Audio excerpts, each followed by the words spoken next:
जिसने 7 दिन तक लगातार कथा नहीं सुनी है ना, यदि वो कल की कथा सुन ले तो 7 दिन की कथाओं का फल उसे प्राप्त हो जाता है। ऐसा भागवत में कहा गया है। श्री भगवते वरदा सुराणामपि दुर्लभा।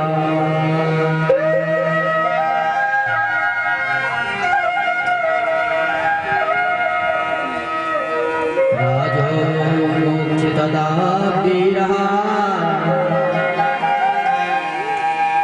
पुराधाता विष्णुना। इस भागवत रूपी से जन्म जन्मांतर और कल्प कल्पांतर नष्ट हो जाते हैं। ऐसा दिव्य भगवान कृष्ण कथा का आप लोग आनंद लें और कल अधिक से अधिक संख्या में आए। गुरु विष्णु गुरुदेव महेश्वर गुरु साक्षात् ब्रह्मा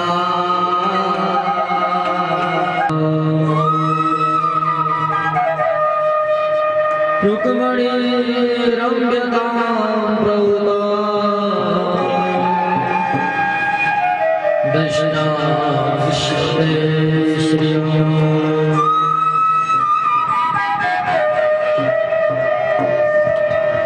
भगवान के यहाँ एक पत्र आया है, उस पर लिखा है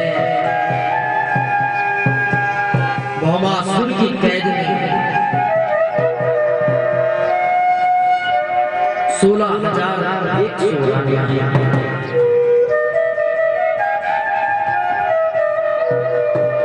वो सदैव ही भगवान को याद करती है और भगवान से कहती है, हमेशा परमात्मा से प्रार्थना करती है, हमें मुक्त करो या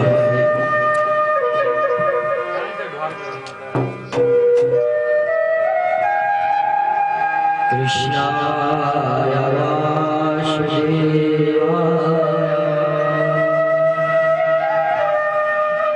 हरये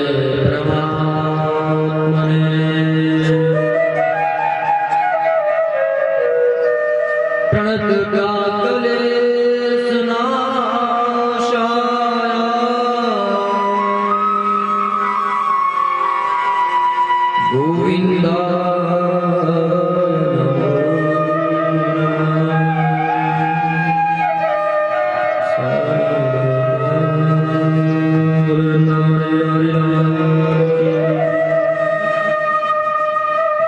भौमासुर की कैद से रानियां सब पत्र लिखकर कृष्ण को भेजती है। भगवान कृष्ण द्वारिका से भौमासुर के राज्य में आ गए, भौमासुर का वध कर देते हैं और 16,100 कन्याओं को वहां से विदा कर देते हैं। सारी कन्याएं कहती है भगवान अब हम कहाँ जाएंगे? कन्या यदि अपने घर से एक दिन बाहर रहे तो ये समाज से जीने नहीं देता है। इसलिए कन्हैया महाराज कन्हैया हम कहाँ जाएं?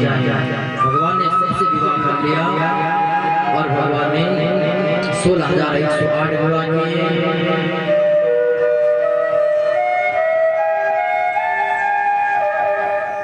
सुखदेव जी महाराज वर्णन करते हैं इस प्रकार से, हे राजन भगवान का 16,108 विवाह हुआ और उसके बाद भगवत में राजस्व यज्ञ का वर्णन आता है।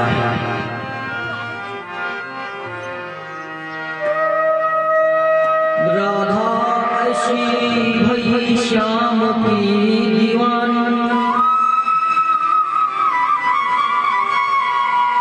राधा ऐसी भई श्याम की दीवानी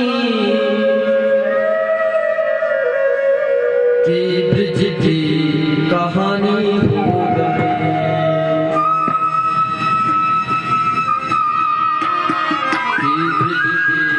कहानी हो गई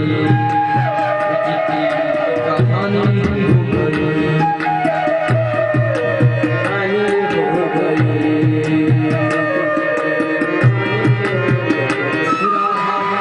ऐसी भई श्याम की दीवानी,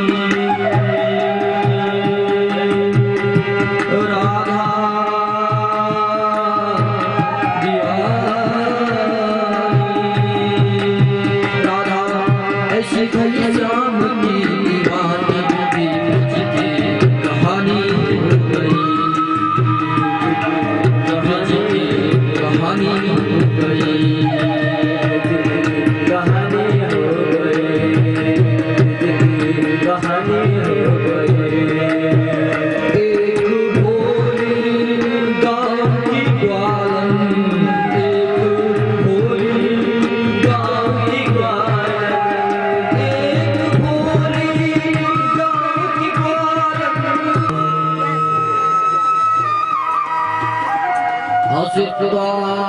मनी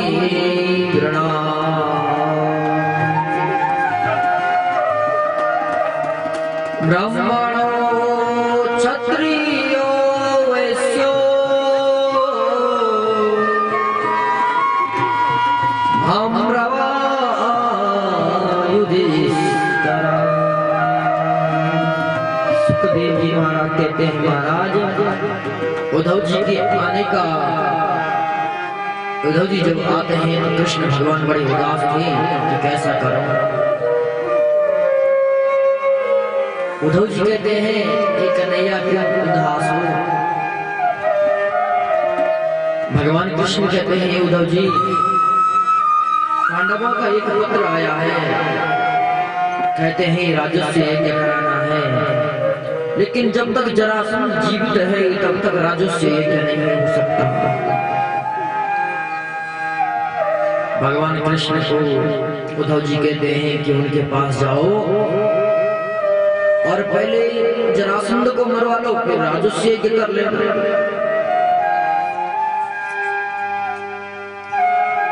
भगवान कृष्ण,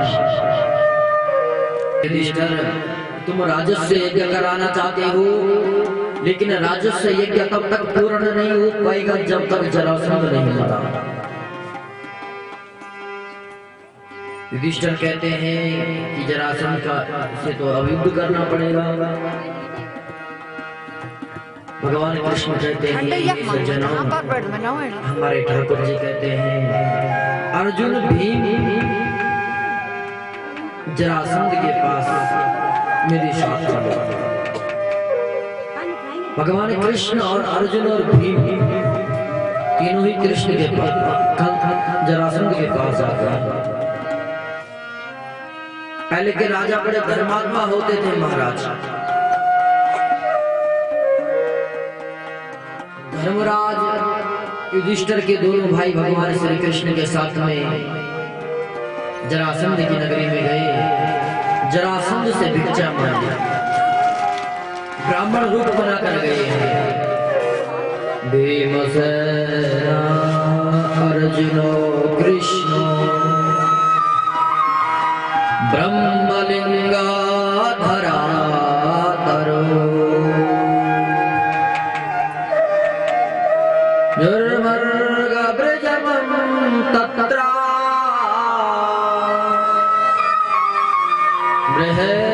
बृहदायस्य तायः बृहदायस्य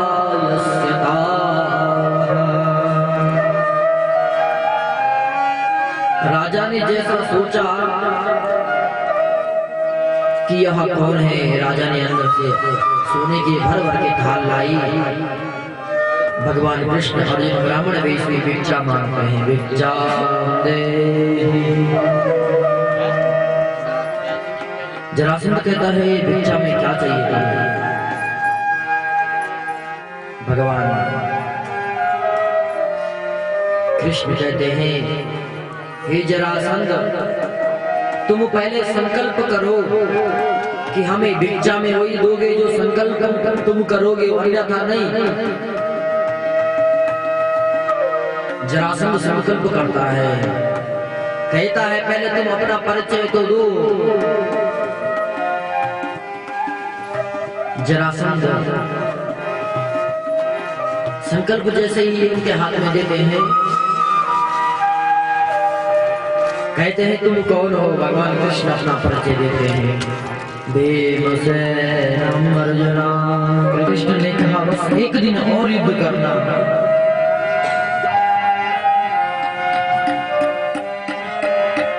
अर्जुन भीम ने कहा मैं युद्ध नहीं करूंगा, चाहे इसके लिए तुम्हारा राजा से यज्ञ हो या न हो। भगवान कन्हैया ने कहा बस आज के दिन युद्ध कर लेंगे।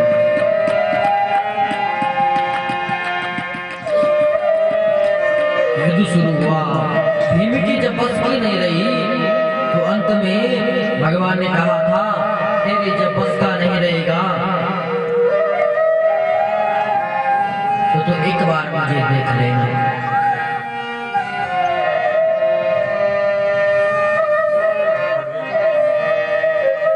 युद्ध चलता रहा। जरासंध ने देखा, भीम ने देखा कि जरासंध तो मुझे मार रहा है। एक बार कृष्ण को देखा। भगवान कृष्ण ने पीपल का पत्ता उठाया, उसको बीच से फाड़ा और फेंक दिया। 10,000 हाथों का बल भीम ने लगाया, जरासंध को नीचे गिरा दिया। उसके बीच से टांगे फाड़ दी और दोनों दिशा में चला दी। वृंदावन बिहारी लाल की जय।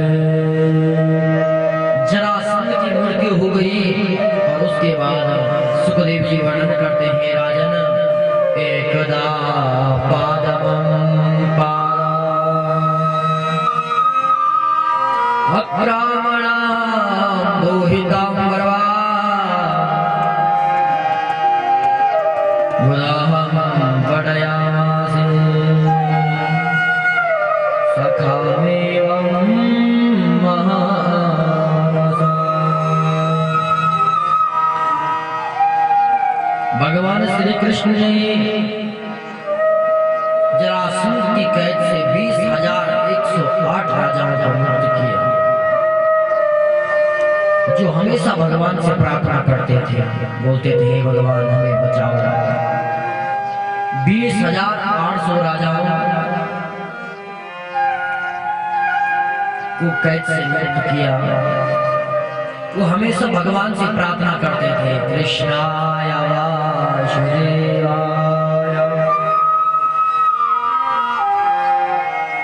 हरये परमात्मने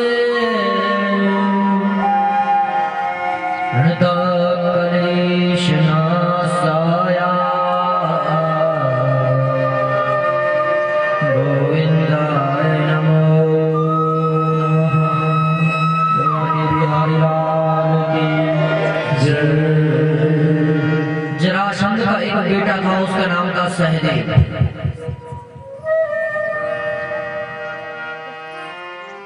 जरासंध ने 20,800 राजाओं का सिर का जो मुकुट था उनको छीन करके अपने लिए एक सुंदर सा मुकुट बना रखा।